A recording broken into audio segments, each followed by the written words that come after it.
કોલકાતામાં બનેલી ઘટનાને લઈને ગોત્રી હોસ્પિટલના તબીબો દ્વારા આજે પણ વિરોધ યથાવત જોવા મળી રહ્યો છે। કોલકાતામાં બનેલી ઘટનાને લઈને ગોત્રી હોસ્પિટલના તબીબો દ્વારા આજે પણ વિરોધ યથાવત જોવા મળી રહ્યો છે।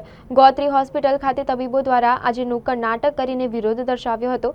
ગોત્રી હોસ્પિટલના તબીબો સતત છઠ્ઠા દિવસે વિરોધ યથાવત જોવા મળી રહ્યો છે। જ્યાં સુધી પીડિતાને ન્યાય નહીં મળે ત્યાં સુધી યથાવત રહેશે।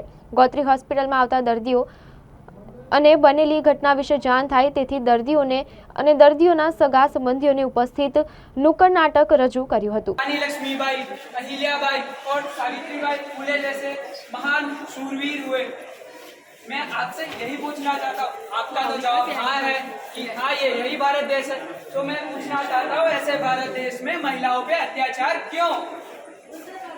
અમે આ નાટકથી એ જ અમે મેસેજ આપવામાં માંગીએ છીએ કે જે કોલકાતામાં દર્દનીય ઘટના બની અમારા મહિલા ડૉક્ટર સાથે જે થયું એ બહુ જ દુઃખદાયક છે।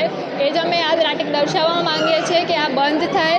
આજે દુષ્કર્મ થઈ રહ્યું છે ભારતમાંથી હંમેશા માટે બંધ થઈ જાય। આજ પછી એક પણ કિસ્સો અમને દેખાવામાં ના આવવો જોઈએ કે દુષ્કર્મ અમારા માટે જ નહીં, ભારતની દરેક નાની છોકરીથી લઈને મોટી મહિલાઓ સુધી આ મહિલાઓ માટે અમે આ મેસેજ મોકલવામાં આપીએ છીએ કે નારી શક્તિ બહુ જ આમ નારી શક્તિમાં બહુ હિંમત હોય છે। તમે આમ અમને એ કરશો નહીં।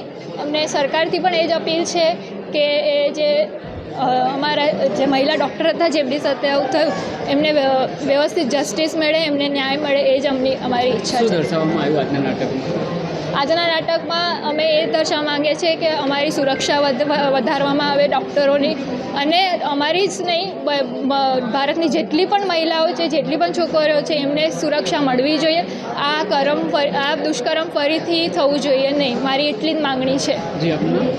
હું નૈસર્ગી પગારે, હું સેકન્ડ યર સ્ટુડન્ટ છું।